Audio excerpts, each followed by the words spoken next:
Hello there, and welcome to this video highlighting one of the new features or enhancements to the Cisco Secure Firewall. This is one in a series of videos created to discuss and demonstrate the latest updates within the 6.7 release of software. In this video, I'll talk about and show you another of our change management enhancements, this time for Managed Device Configuration Rollback. Managed Device Configuration Rollback allows the firewall administrator to revert the configuration on the managed device to the previous configuration. The 6.7 release supports this for standalone and HA FTD deployments. I'm sure many of us have been in the situation where we have made changes to our policy, deployed those changes, and then we see something has gone wrong. Or more likely, we're politely informed by 100 irate users who can no longer access business critical systems such as sales, finance, or a particular celebrity's Instagram feed. So we try to figure out what the problem could be, but in the meantime, access is still affected. This is why we've introduced rollback. It's a simple process to initiate configuration rollback. We just need to access the deployment history screen and then decide which device or devices we want to roll back. Let's take a look at it in action. Let's assume there's an issue after deploying a policy and we can't identify or fix the issue in the FMC. So we want to roll back the configuration for a device to enable access to critical systems.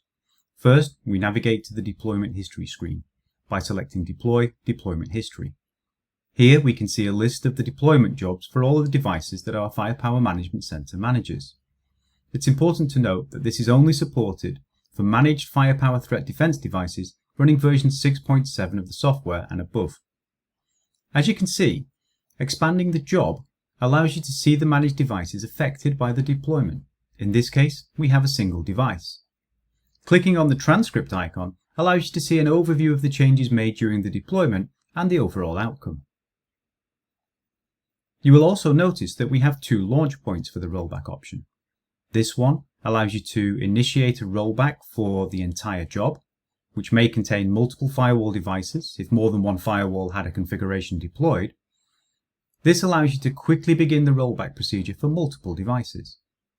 Alternatively, you can also trigger the rollback on an individual device basis where granularity is required. So let's start the rollback from here. The first thing you will see is an information message which informs you that the rollback feature is intended as a disaster recovery option when the root cause of an issue cannot be determined and fixed. This is because during a rollback, all connections and routes are dropped, so an appropriate service window should be arranged. The duration of a rollback will depend upon the complexity of the policies deployed. Rollback reverts the configuration on the managed device only, not in the FMC. Therefore, after rollback, you must address the problem in the configuration via the FMC and redeploy to the managed device or devices. Viewing the deployment previews of the configuration can help you to identify the problem. Once ready, we can select the rollback button, where we are then presented with a warning, reminding us that the rollback operation will clear the existing connections and routes in the target device. Again, if we're sure we cannot resolve the issue in the configuration, we can click the Proceed button to begin the rollback. To demonstrate part of the validation checks built into this feature, I have attempted to roll back a configuration that was deployed on a previous version of software, in this case version 6.6. As you can see, the rollback has failed because the FTD version has to be the same. After upgrading the device, details of which you will see in an upcoming video, I have deployed the policy again, and you will notice that we have a new deployment job in the list. For reference, it's the one with the 9:39 AM timestamp.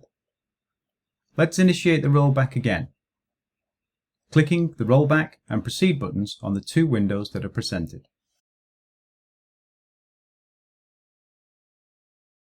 Within the deployment history screen, where we triggered the rollback, we can now see that the rollback is in progress, both at the job level and at the individual device level. We can also monitor progress via the usual methods, for example, in the notifications applet and within the deployment screen. Navigating to the deployment screen, where we would typically deploy policy configurations and monitor those, we can also monitor the rollback process. As you can see, the rollback has completed. We can confirm this by looking at the deployment history screen, and if we wish, We can also view the transcript details for the rollback for more information.